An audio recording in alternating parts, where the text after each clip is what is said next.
Optimal provision of public schools. Optimal provision क्या है? तो प्रोविजन का मतलब प्रवर्धन, ऑप्टिमल मतलब मैक्सिमम या इफिशियंसी, मैक्सिमम यूटिलिटी प्राप्त होना है, मैक्सिमम सोशल वेलफेयर, तो उसी चीज़ को दिखाता है ऑप्टिमल।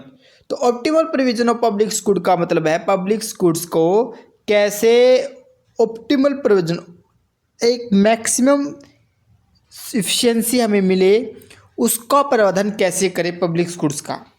तो पब्लिक गुड्स को तो हम जानते हैं क्या होता है। पब्लिक गुड क्या होता है? पब्लिक गुड्स वे गुड्स होती हैं जो प्रत्येक के लिए उपलब्ध होती है और दूसरे के यूज करने से उसकी अवेलेबिलिटी कम नहीं होती, जैसे कि street light, national defence, clean air, ये सब।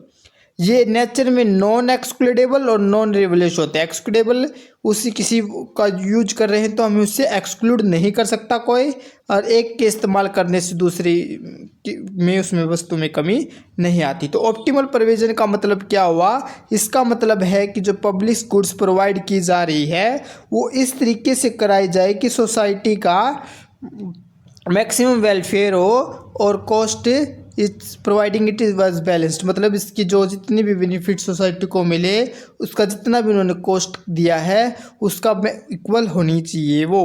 इसमें हम दो रूल्स देख सकते हैं।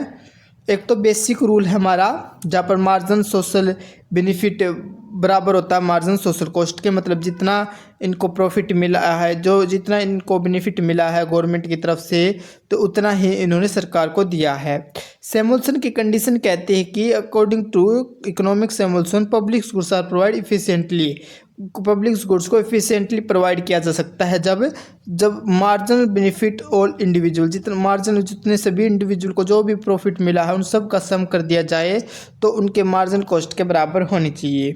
तो पब्लिक गुड्स में क्या प्रॉब्लम देखने को मिलती है? एक फ्री राइडर प्रॉब्लम देखने को मिलती है जिससे अंडर प्रोविजन की स्थिति देखने को मिलती है। इसमें पब्लिक गुड्स हैं वो क्या है, पीपल इंजॉय करते हैं बेनिफिट और without contributing to its cost. अगर वो कॉस्ट नहीं देंगे उस चीज़ की, अगर टैक्स गवर्नमेंट नहीं लगाएगी और वो सुविधाओं का यूज करेंगे तो वो स्थिति अंडर प्रोविजन के अंतर्गत आ जाएगी। मेजरिंग प्रेफरेंस क्या है? Difficult to accurately measure how much value individual place on public goods है। तो इसमें डिफ़िकल्ट होता है अच्छी तरह से मेज़र करना कि जो वैल्यू इंडिविजुअल है वो कैसे पब्लिक गुड्स के ऊपर प्लेस रखती है। तो रोल क्या है इसमें गवर्नमेंट का? जो government collect tax, finance public goods, solving free riding problem, ensuring optimal provision. तो गवर्नमेंट इसकी सुविधा प्राप्त कराती है, पब्लिक गुड्स से लेकर आती है ताकि ऑप्टिमल प्रोविजन हो और अंडर प्रोविजन जैसी और प्रोविजन जैसी स्थिति खत्म हो जाए। थ्रू प्लानिंग बजटिंग किसके द्वारा करती है? सरकार प्लान करती है, बजट बनाती है और MSB is equal to MSC के बराबर होता है। ये कंसेप्ट पता कितना इम्पोर्टेंट है क्योंकि विदाउट प्रॉपर प्लानिंग के पब्लिक गुड अंडर प्रोवाइडेड होंगे या और प्रोवाइडेड होंगे, जो इसको एक अकुशलता और समाज के लिए लॉस कहेंगे इसको। ऑप्टिमल प्रोविजन का पब्लिक गुड्स को मतलब पब्लिक गुड्स की जो क्वांटिटी है वो कैसे प्रोवाइड की जाए। तो ऑप्टिमल प्रोविजन होने के दो कंडीशन हम देखने को मिल सकते हैं, दो मॉडल हम देखने को मिलते हैं। एक जनरल इक्विलिब्रियम का मॉडल है, एक पार्शियल इक्विलिब्रियम का मॉडल है। तो सबसे पहले जनरल इक्विलिब्रियम मॉडल के बारे में पढ़ते हैं। इसमें इसे सैमुअल्सन मॉडल या सैमुअल्सन कंडीशन भी कह सकते हैं। इसमें क्या बताया गया है?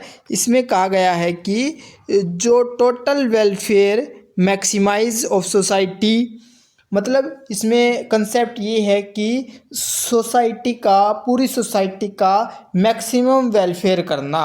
तो इसका मतलब क्या है कि मार्जिनल रेट ऑफ सब्स्टिट्यूशन बराबर होना चाहिए मार्जिनल रेट ऑफ ट्रांसफॉर्मेशन के। तो इसका मतलब क्या हुआ?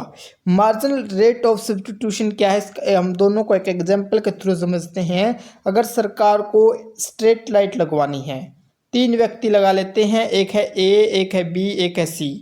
तो A है जो इसको विलिंग टू पे, जो पे कर सकता है। A 50 रुपये पे कर सकता है, B 30 रुपये पे कर सकता है, C 20 रुपये पे कर सकता है। तो इन सब का को जोड़ देंगे, जो विलिंगनेस टू पे है उसे मार्जिनल रेट ऑफ सब्स्टिट्यूशन कहेंगे। कि प्राइवेट गुड्स से शिफ्ट होकर अगर पब्लिक गुड्स की तरफ जाए तो वो कितना रुपीज़ गवर्नमेंट को दे सकते हैं, तो वे 100 रुपीज़ दे सकते, इतनी पे कर सकते हैं। तो मार्जिनल रेट ऑफ सब्स्टिट्यूशन कितना है कि 100 रुपये हैं।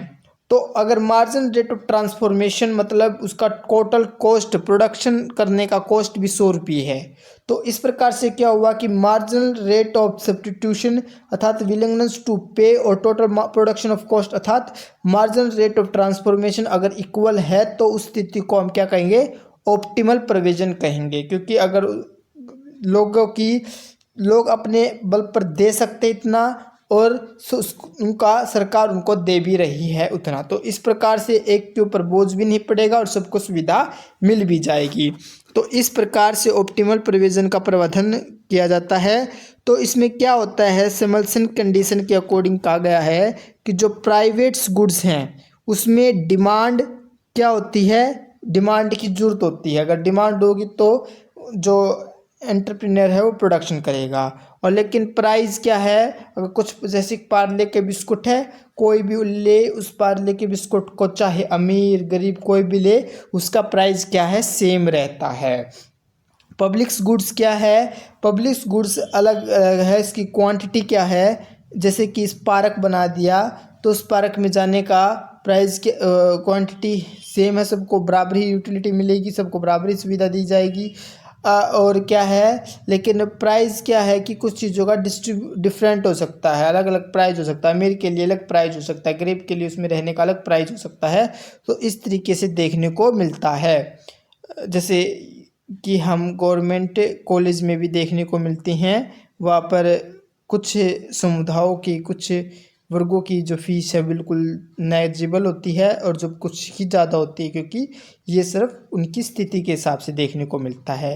तो MRS विलिंग्स टू पे को ही दिखाता है। तो इस स्थिति को जो ये स्थिति बनती है, इस स्थिति को ही ऑप्टिमल प्रोविजन कहते हैं हम पब्लिक गुड्स का। इसी तरीके से पब्लिक गुड्स की क्वांटिटी को प्रोड्यूस किया जाता है, कितना करना चाहिए उसके हिसाब से देखा जाता है कि अगर गवर्नमेंट से उन्होंने इतना दिया है तो वे पे करेंगे। अगला हमारा क्वेश्चन है पार्शियल इक्विलिब्रियम मॉडल के बारे में।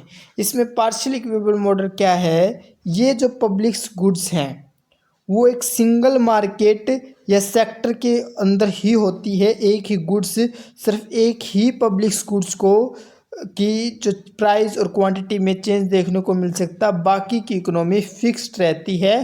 पूरी इकोनॉमी की रेदर इकोनॉमी के ऊपर कोई इफेक्ट देखने को नहीं मिलता। यही पार्शियल इक्विलिब्रियम के अंदर देखने को मिलता हमें। इसमें क्या होता है कि जो इसमें डिमांड और सप्लाई के द्वारा ही इक्विलिब्रियम देखा जाता है। उसमें हम किस पे देख रहे थे, विलिंगनेस टू पे और प्रोडक्शन ऑफ कॉस्ट बराबर होनी चाहिए। इसमें डिमांड एंड सप्लाई करो इक्विलिब्रियम की बात की गई है। ये सिर्फ एक ही गुड्स प्रोड्यूस करी है तो एक ही पार्क बना दिया, वहाँ की रोड निकाल दी, वहाँ एक स्कूल खोल दिया, तो ये सभी चीज़ें लोकल गवर्नमेंट लेवल पर देखने को मिलती है। ये तो हम कह सकते हैं सेंटर पे, ये हम कह सकते हैं स्टेट पे, या एक लोकल कम्युनिटी म्यूनसिपालिटी जैसे इन क्षेत्रों पर ही देखने को मिलती है पार्शियल इक्विलिब्रियम मॉडल की स्थिति। तो इस प्रकार पब्लिक गुड्स बनाए जाते हैं। यहाँ पर इन दोनों के बीच का एक समरी डायरेक्ट दिखाया गया है कि जो हम ऑप्टिमल प्रोविजन पब्लिक गुड्स का निर्धारण करते हैं तो उसमें दो मॉडल्स यूज किए गए हैं, जनरल इक्विलिब्रियम और पार्शियल इक्विलिब्रियम। जनरल इक्विलिब्रियम का स्कोप है कि ये पूरी इकोनॉमी को ही अध्ययन करने का काम करती है, जबकि पार्शियल ये एक सिंगल मार्केट के ऊपर फोकस करती है। इसकी जो अप्रोच है वो मल्टीपल मार्केट की तरफ इंक्लूड करती है, जिसमें सर इसमें एक ही सेक्टर को इंक्लूड किया गया है। इसकी कंडीशन ये है कि जो विलिंगनेस ऑफ द पे है और जो प्रोडक्शन ऑफ कॉस्ट है वो हमारी बराबर होनी चाहिए। मार्जिन रेट ऑफ सब्स्टिट्यूशन बराबर होनी चाहिए मार्जिन रेट ऑफ ट्रांसफॉर्मेशन के। यहाँ पर डिमांड और सप्लाई से ही इक्विलिब्रियम की स्थिति को डिसाइड किया जाता है। जो कम्प्लेक्सिटी की बात करें तो जनरल इक्विलिब्रियम में एक बहुत बड़ा मॉडल है, तो इसके अंदर मोर कम्प्लेक्स देखने को मिलता है, जबकि ये तो सिंपल ही है, लोकल म्यूनिसिपालिटी तक ही सीमित होता है। इस प्रकार से हम optimal provision of public goods को देख सकते हैं कि किस प्रकार किसी गुड्स के प्रोडक्शन में प्राइवेट और पब्लिक सेक्टर का किस प्रकार रोल देखने को मिलता है, और पब्लिक प्राइवेट गुड्स जिन गुड्स को प्रोड्यूस नहीं कर सकती वो अंडर प्रोविजन देखने को मिलती है, फ्री राइडर जैसी प्रॉब्लम देखने को मिलती है। वह पब्लिक सेक्टर में गवर्नमेंट अपनी अलग अलग प्रोडक्शन करती है ताकि फ्री राइडर जैसी प्रॉब्लम खत्म हो और एक ऑप्टिमल प्रोविजन की तरफ रुख किया जाए। तो इसी स्थिति को दिखाता है हमारा ऑप्टिमल प्रोविजन ऑफ गुड्स से। Thanks for watching.